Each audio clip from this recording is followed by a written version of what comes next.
Hiya, I'm Greta. I'm going to read you a story. Make Way for Ducklings by Robert McCloskey.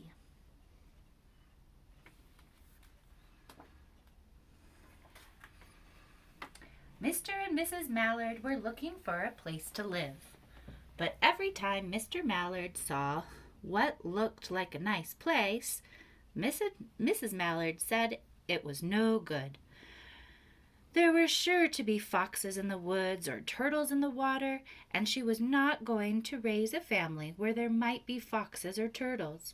So they flew on and on. When they got to Boston, they felt too tired to fly any further. There was a nice pond in the public garden with a little island on it. The very place to spend the night, quacked Mr. Mallard. So down they flapped. Next morning, they fished for their breakfast in the mud at the bottom of the pond. But they didn't find much.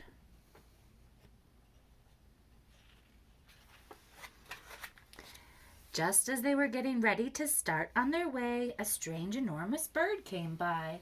It was pushing a boat full of people, and there was a man sitting on its back. "Good morning," quacked Mr. Mallard, being polite. The big bird was too proud to answer, but the people on the boat threw peanuts into the water, so the Mallards followed them all around the pond and got another breakfast, better than the first. "I like this place," said Mrs. Mallard as they climbed out on the bank and waddled along. "Why don't we build a nest and raise our ducklings right in this pond? There are no foxes and no turtles, and the people feed us peanuts. What could be better?" "Good," said Mr. Mallard, delighted that Mrs. Mallard had found a place that suited her. "But—" "Look out!" squawked Mrs. Mallard, all of a dither. "You'll get run over." And when she got her breath, she added, "This is no place for babies, with all those horrid things rushing about. We'll have to look somewhere else." So they flew over Boston Hill and around the State House, but there was no place there.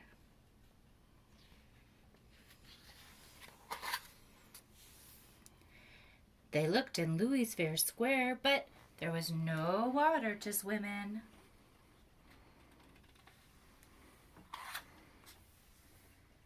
Then they flew over the Charles River. "This is better," quacked Mr. Mallard.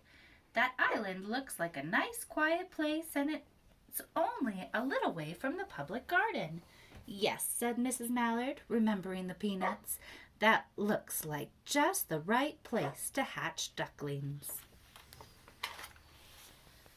So they chose a cozy spot among the bushes near the water and settled down to build their nest.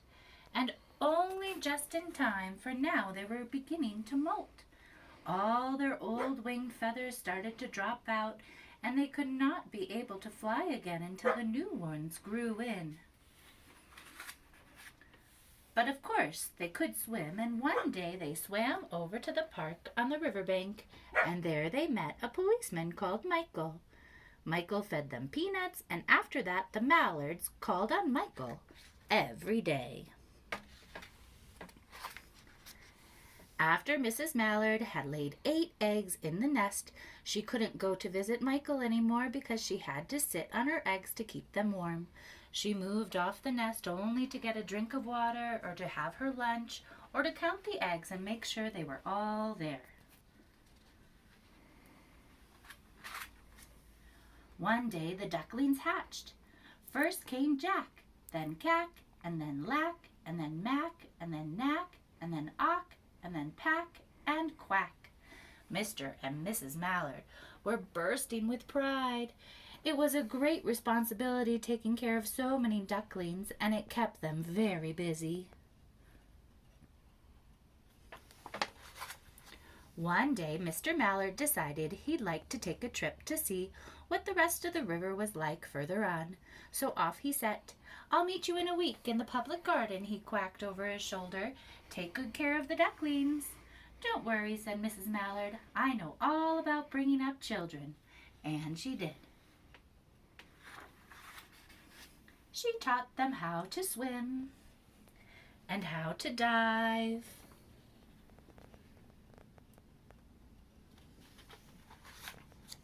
She taught them to walk in a line, to come when they were called, and to keep a safe distance from bikes and scooters and other things with wheels.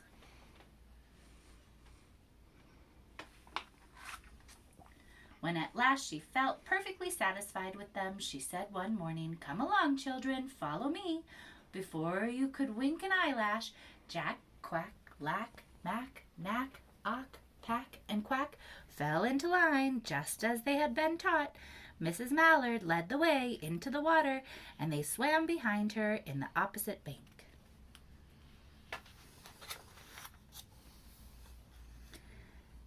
There they waddled ashore and waddled along until they came to the highway.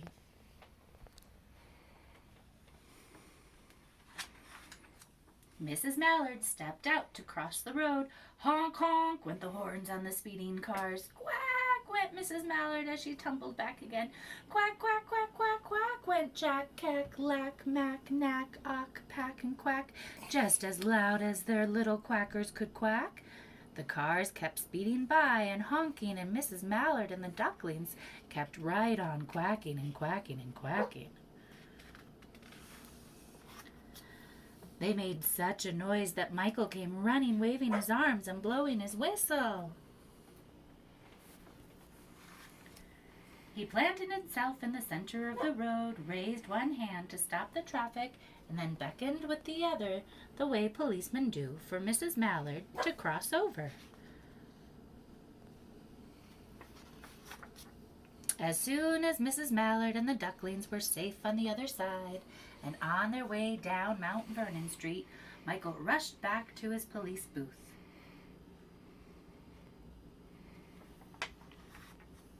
He called Clancy at headquarters and said, "There's a family of ducks walking down the street," Clancy said. "Family of ducks? What? Ducks?" "Ducks," yelled Michael. "Send a police car, quick." Meanwhile, Mrs. Mallard had reached the corner bookshop and turned into Charles Street with Jack, Quack, Lack, Mack, Knack, Ock, Pack, and Quack all marching in line behind her. Everyone stared, and an old lady from Beacon Hill said, "Isn't it amazing?" And the man who swept the street said, "Well, now, ain't that nice?" And when Mrs. Mallard heard them, she was so proud. She tipped her nose in the air and walked along with an extra swing in her waddle. When they came to the corner of Beacon Street, there was a police car with 4 policemen that Clancy had sent from headquarters. The policemen held back the traffic so Mrs. Mallard and the ducklings could march across the street.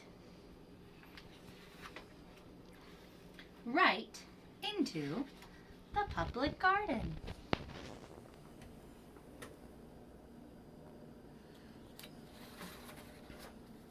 Inside the gate, they all turned around to say thank you to the policeman. The policeman smiled and waved goodbye.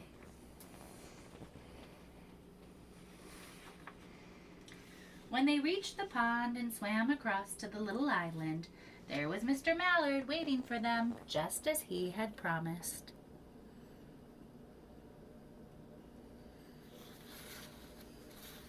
The ducklings liked the new island so much that they decided to live there. All day long they followed the swan boat and ate peanuts. And when night falls, they swim to the little island and go to sleep.